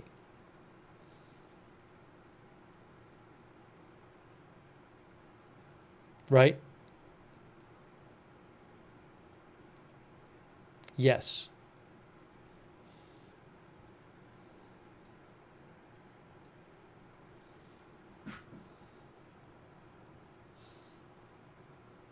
I was going to maybe show you guys what Tampa had to say about this.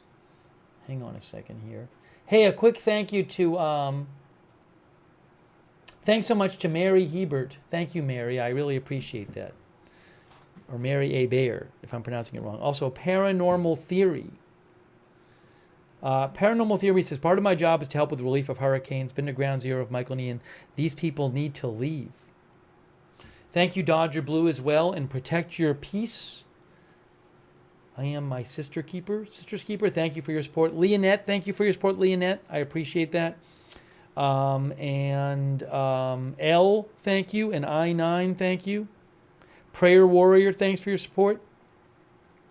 And Stormbreaker Chasing, who says it's important to note that the last storm that hit the Tampa Bay area was 1921. That was the last major hurricane, I think, to direct. What was it? They talked about this in the Washington Post article. They said there has not been a direct hit from a major hurricane since 1921. Stormbreaker says there is nobody in Tampa who can remember being directly hit by a hurricane, let alone one of this magnitude.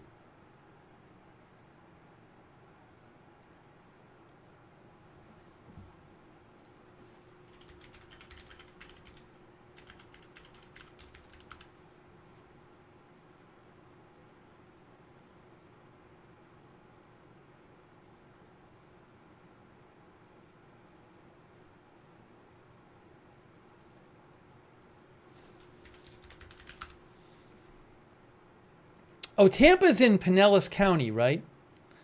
Ah.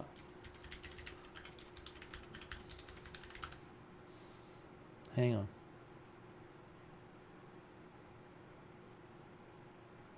The last briefing they did in Pinellas County was 7 hours ago.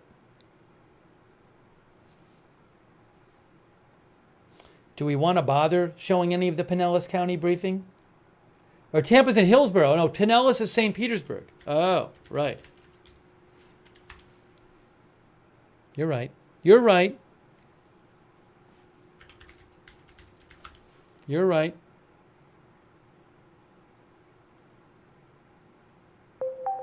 Hold on, oops. Hillsborough County, the last briefing I see from them was 12 hours ago. I'm not going to play the one from 12 hours ago.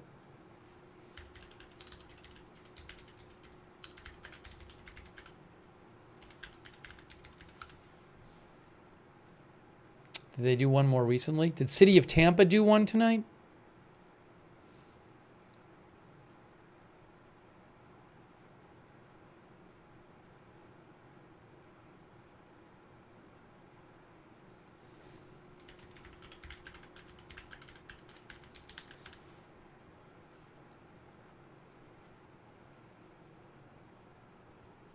I don't see one from them.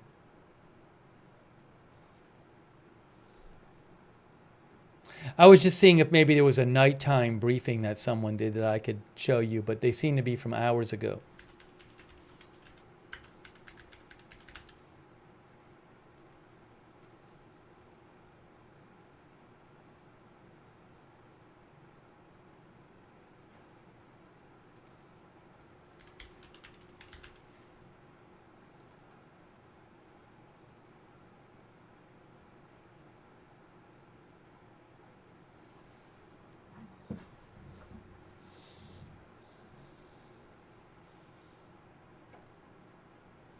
Okay, hang on one moment here. I also want to check real quick and make sure I'm not missing anything else.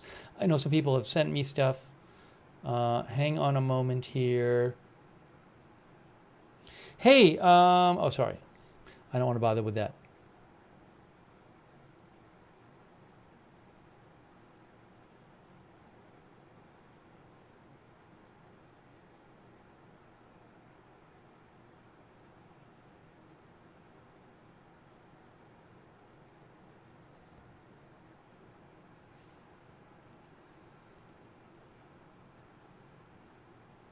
Yeah, RLF Captures mentioned that the Tampa mayor told CNN, I can say this without any dramatization whatsoever. If you choose to stay in one of those evacuation areas, you are going to die, she said. Now, I didn't watch the whole interview, so I don't know exactly which evacuation areas she was talking about.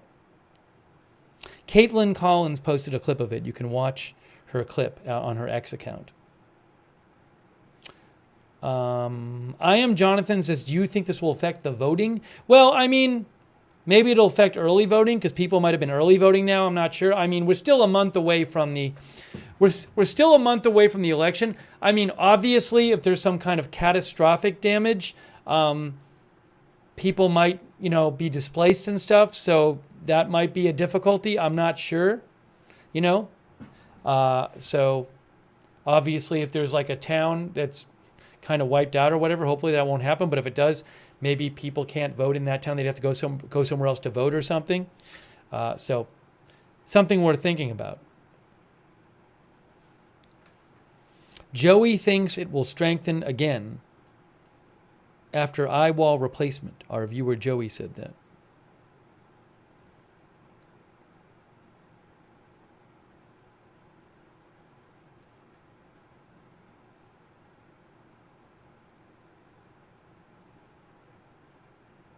Josh A. mentions, for those who want to look at it, you can go to the National Weather Service has a little article about the last major hurricane to hit the Tampa Bay area directly, 1921, storm surge of 11 feet.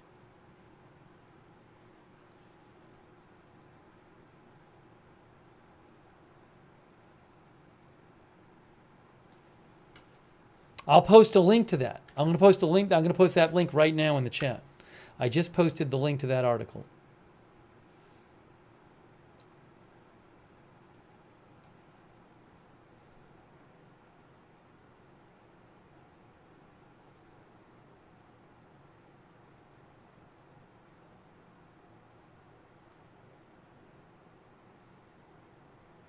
Native Floridian says MacDill Air Force Base Central Command is right on Tampa Bay. Will they evacuate?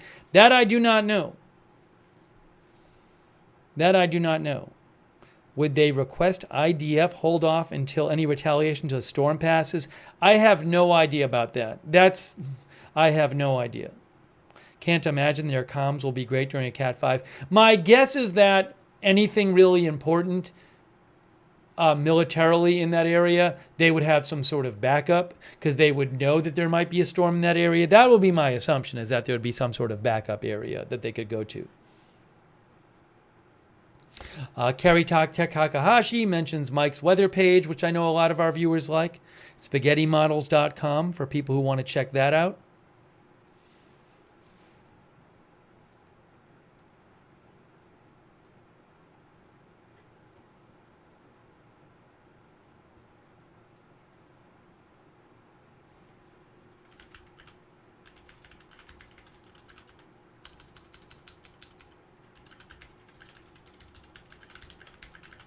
Sorry, people have been sending me messages. I was just trying to get to some of the messages people have sent me. Oh, you know what? I didn't even realize. Thanks to Bria DiCarlo for letting me know that Levi Cowan posted, who does Tropical Tidbits.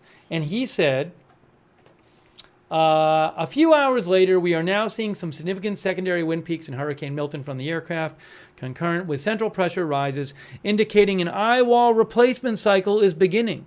We could see significant fluctuations in Milton's intensity in the Cat 4-5 range over the next 24 hours as small eye walls erode and then redevelop. These present details don't really matter for Florida. The landfall intensity will be governed by the interaction of the hurricane with the upper level jet stream and possibly the timing of the fine wall eye roll replacement cycle if there are multiple ones. We still have to wait a while to figure out the details of that last leg. Be prepared for major impacts in Florida no matter what. So he says we could see significant fluctuations in Milton's intensity in the category 4 to 5 range over the next 24 hours. Thanks for letting me know he had posted. I didn't see that before.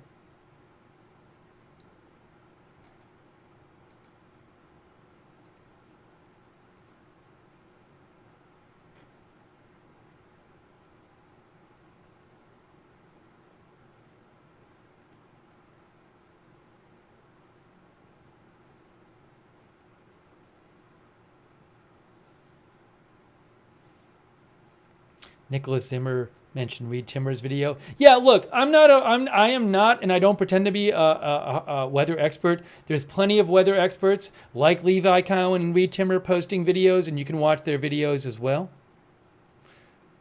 Encourage you to seek those out. We are just trying to do an update here on the latest on this tonight.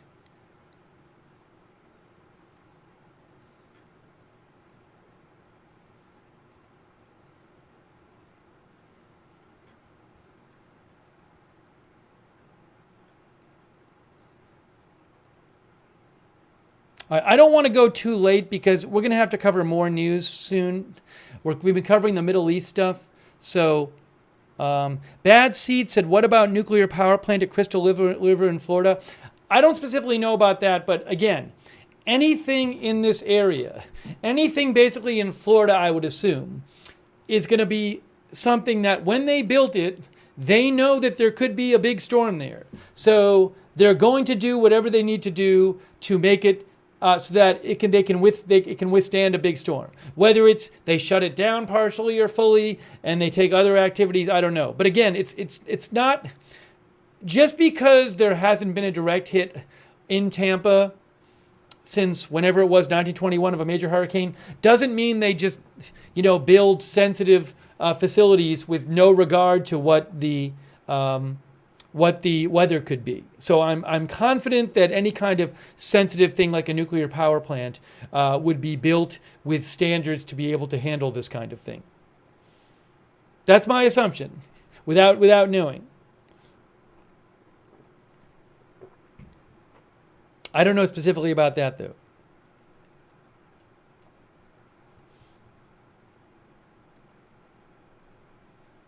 So I appreciate the question.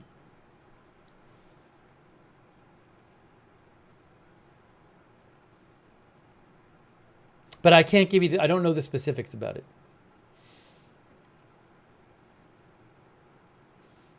Thank you, Bad Seed, for writing about that.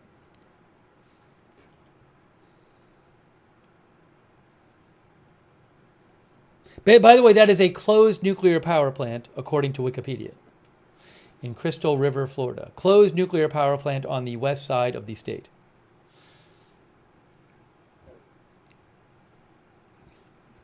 You can read about it over on Wikipedia.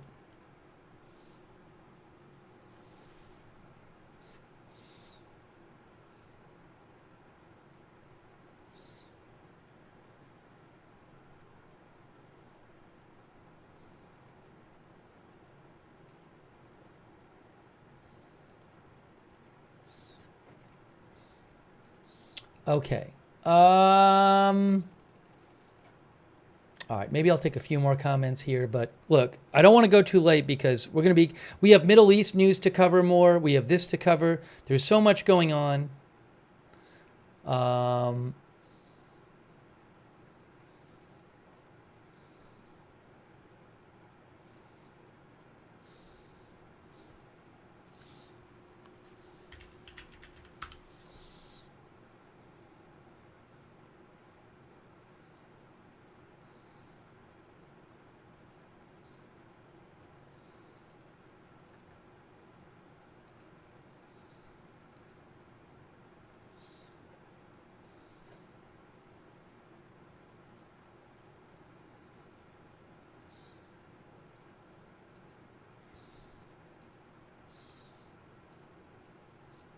But to sum up what the update was from the National Hurricane Center, to sum up what the update is, again, that's the updated storm surge map. Looks pretty. I don't know if it's exactly the same. Looks pretty similar to me than the one to the one from 3 hours ago and 6 hours ago. 10 to 15 feet would be horrible, obviously, for this area. Again, Tampa Bay is one of the most vulnerable metropolitan areas in the world to a major hurricane. And the idea is that storm surge can get pushed into Tampa Bay and there's nowhere for it to go. There's a lot of coastline and the water can just pile up in there. And there's a lot of people who live close to the coast. And aside from this area in the purple, there's all this in the red, 6 to 10 feet, 5 to 10 feet. I mean, you can see it. So serious storm surge concerns. Even if it somehow, goes south of Tampa Bay, right, which would mean that the storm surge isn't as bad for the Tampa Bay area, there's lots of places down here that are right on the water. All these different towns down here and cities, right on the water, and a lot of people who live in these places.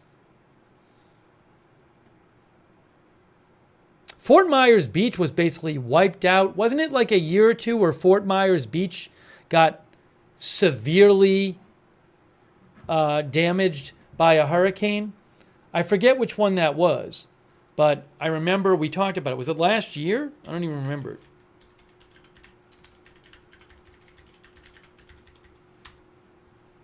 Hurricane Ian? 2022.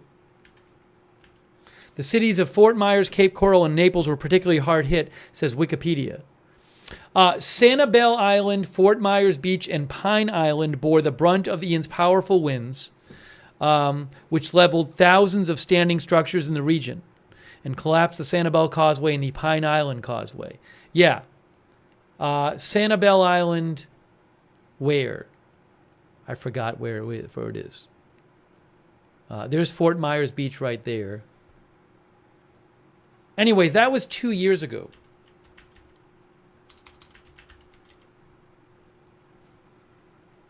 Sanibel Island is right there. So that was 2 years ago.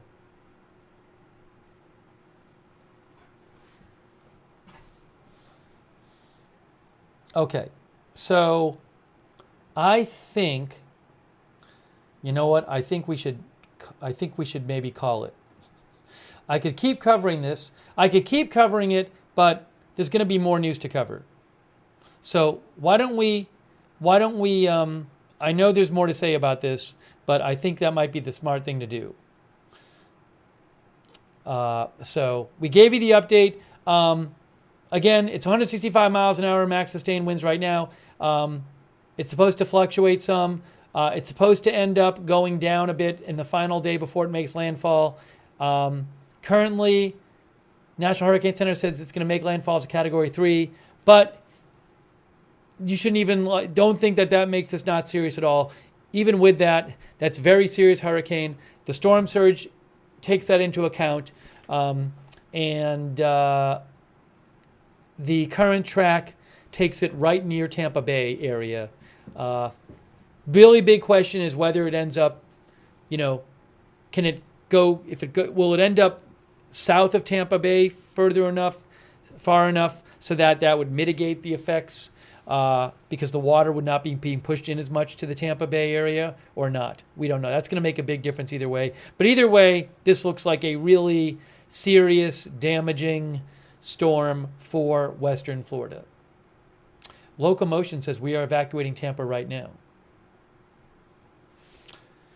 So maybe we'll get to cover this some tomorrow. I didn't hear about a lot of big Middle East updates while I was on the air. We covered that for hours earlier today.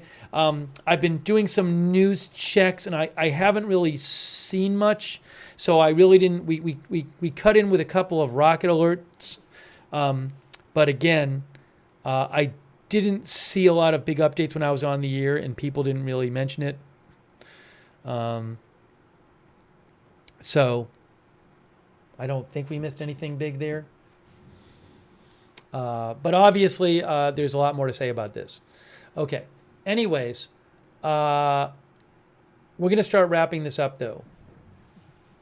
But maybe we'll do some coverage tomorrow. I know a lot of you are in Florida. Please stay safe. A lot of you are evacuating or, battening down the hatches.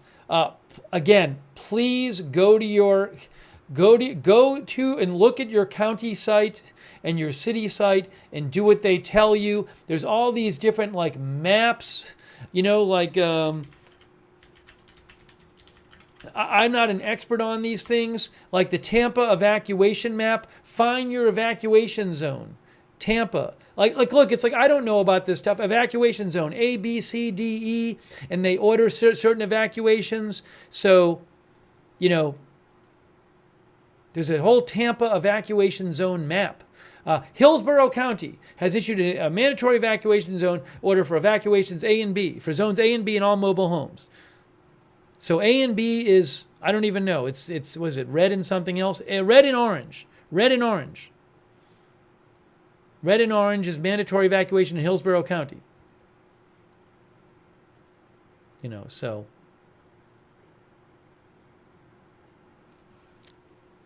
See, it says Tampa.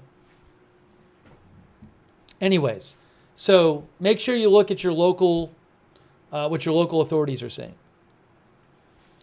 All right, it's time to wrap this up because we have more news to cover, obviously. Thanks for writing in with your comments. I'm sorry I didn't get to more comments, but it's been a busy day. Okay, I really appreciate, again, so everybody stay safe. Please, in Florida, take what precautions you need to take. Do what the authorities are suggesting to do.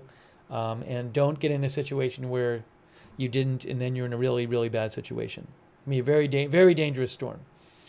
By the way, thank you to The Strategist and Stormbreaker Chasing and Adrian R. for the gift memberships. Thank you. And for your support. I owe them a thank you. Also, I didn't thank people. I'm way behind thanking people on Twitch. That's awful. Man, I really messed up there. NanJ0 on Twitch, Citizens07 on Twitch, thanks. Vash Connor on Twitch, Ranger910 on Twitch, thanks for your support. That I forgot to do. Tech9 Kick on Twitch, I messed up. Spectre AH, Barker J Roar, thanks on Twitch for your support. Psyops as well. And Diglet with Hat, thank you. Also, Bass300. Jim Cantori made the point today that all flood-damaged housing materials from Helene are stacked up at the curb and won't get picked up before. Yeah, I mean, that's a big thing in Florida now. The governor was talking about it today, is trying to get some of this debris picked up.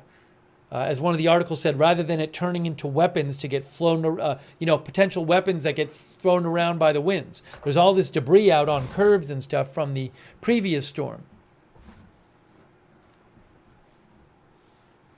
Maria says, if you're near a beach, leave. That's what our viewer Maria says. Anyways, more coverage to come. I'm going to start wrapping this up. I really appreciate you joining for the stream. Sorry to be kind of quick with it, but it's been really busy. And again, there's going to be more news to cover tomorrow, so I don't want to push it. But we will have more coverage. No, and people keep mentioning Iran explosions. I am not aware of any reliable source reporting an Iran explosion at a nuclear facility, reporting big Iran explosions different places. What happened is a few people on social media started posting stuff that was very poorly sourced, and everybody else started quoting them and freaking out on social media with poorly sourced stuff, which always happens. And then hours later, people are still quoting this poorly sourced stuff that seems to just come from nowhere, and everybody starts repeating it. So no, I'm not aware of any explosion at a nuclear facility in Iran. There's been no Israel attack in Iran that I've heard from any kind of reliable source. As far as I'm aware, everything in Iran is pretty much as it was 10 hours ago. I've heard nothing else besides that. Maybe something happened there that we don't know about, but I have not heard a single reliable source suggest that there's been any kind of significant, huge development in Iran, including an explosion at a nuclear plant. Okay? So it's just people repeating stuff on social media that from the beginning just was not well sourced. So please be careful of that stuff. Because it's hours later now. We were talking about this hours ago on the stream, and people are still talking about it hours later. And it's just very poorly sourced stuff, rumors. That is what it is. Okay? So, believe me, if it's from a reliable source and it seems like it has something to it, I'll mention it.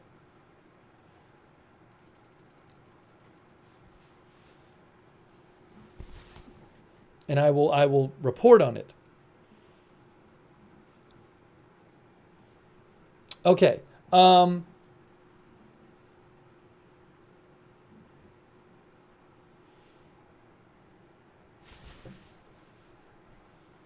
Yeah, so nothing, I've heard of nothing that seems like a huge deal. I mean, obviously there could be a fire there or some explosion that's domestic or something, but I've heard of nothing that suggests it should be of huge international concern. All right, anyways, really appreciate you being here and watching the channel. Subscribe and follow Agenda Free TV. We do all kinds of live coverage of breaking news without an agenda, Agenda Free TV. If you want more weather stuff, there's plenty of people covering the storm. There's all kinds of people covering the storm, weather experts, storm chasers, you name it. I am not a weather expert. I am not a storm chaser. Want to give you guys an update, but I know there's more out there that you can check out. Huge thanks to our moderators. You are incredible. You are the reason that we have chat rooms. You're the reason that we can have chat rooms here. So over there on YouTube, Ruth Krafasi, Angel Shark, Cynthia Moon, thanks so much. And Jessica S. Huge thanks to all of our moderators over there. On Twitch, David Green, Good Luck Duck, I Got That Fire, Papa Bear, Sharon C54, and Surly Dev, thank you. Over on Facebook and all of our other Twitch mods, Facebook, Beth Shepard, Valerie Gale Griffin, Kay Lowry Body, Paul Anderson, and all of our other Facebook mods, Linda Belk and Larry on X. Big thanks to all of our moderators. Thanks to everybody who donated. That is super nice of you guys. That is so nice of you to support the channel. You are the ones who allow this channel to exist. So thank you. Thank you, Bass300, for your support. Thank you also to Nan J.O. over there on Twitch.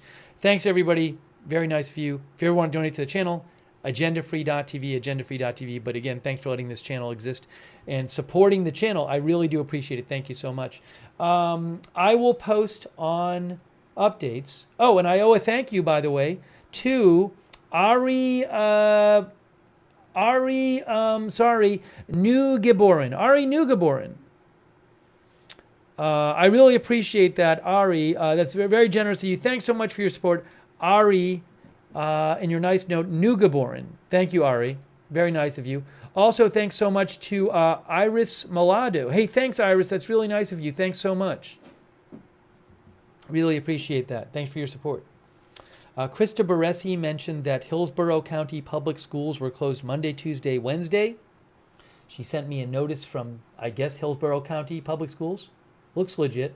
Anyways, yeah, I saw some like airports are closing and stuff like that. So check your local authorities about the closures, about the evacuations, about programs like rides to help you get out of town if you need to, or whatever or rides to shelters or whatever. All that stuff. Sandbags, you know. Thank you, Krista, for writing in.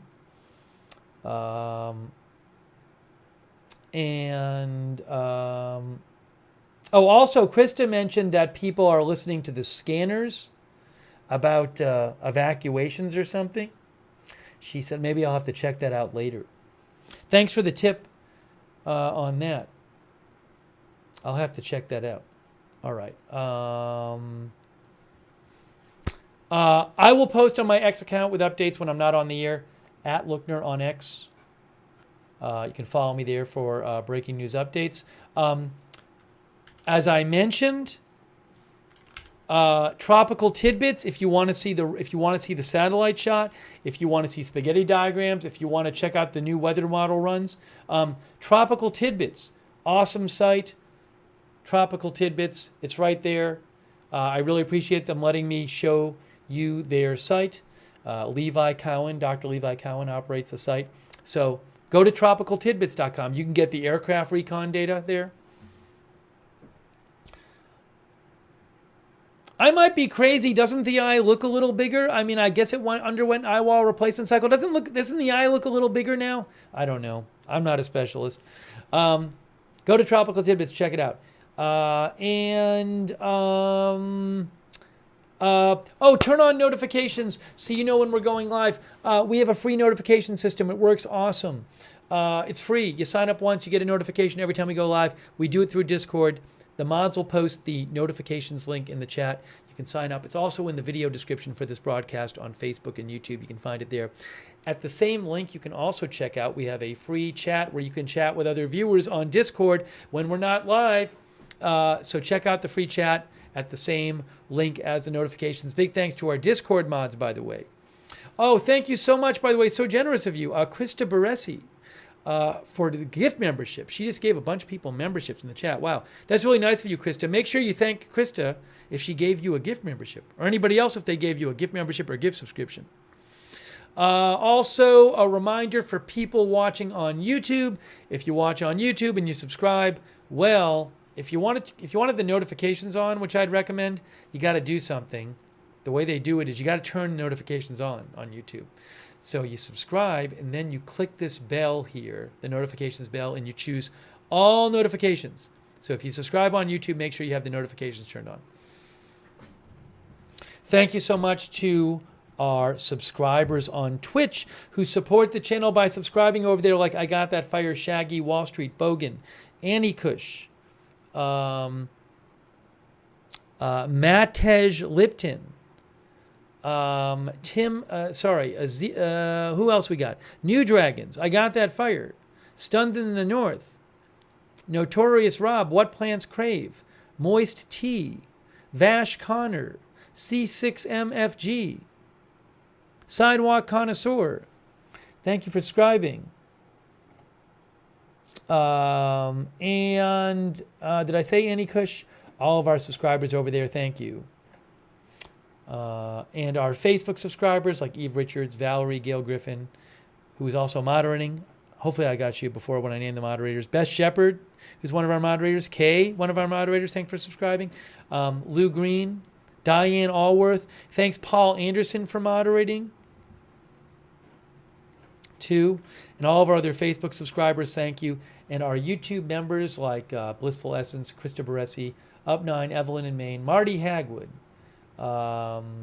Me the Bat, I can't even read this.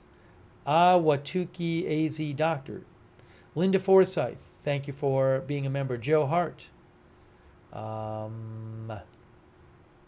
and Braden E. Nelson, Evelyn in Maine, Steve Banfield, Lord Cog, Leonard Nimoy, Man Candy, David Rivera, Silent Scout, Brian Beelman, Plush Freddy's Pizzeria, Charles Paul, Grandma Snark,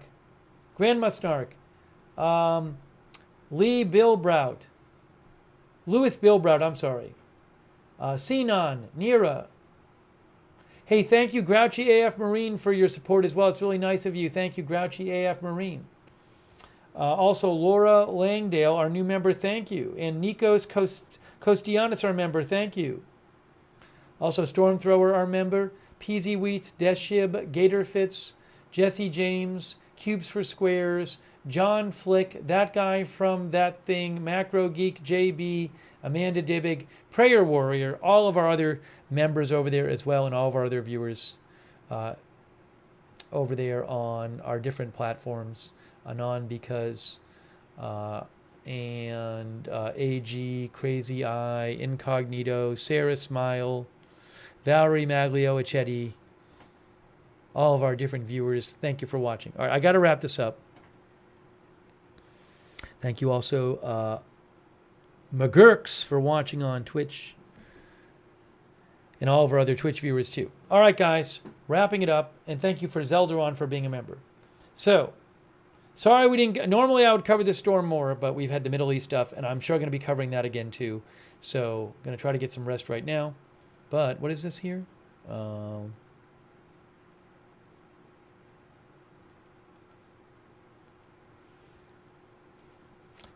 Let's see here.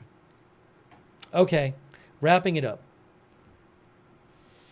All right, guys. So please, those of you in Florida, please, please, please pay attention to the storm. It's really, really dangerous. Check out what your local authorities are saying. Heed their advice. Keep yourself safe. Okay? That is it for now.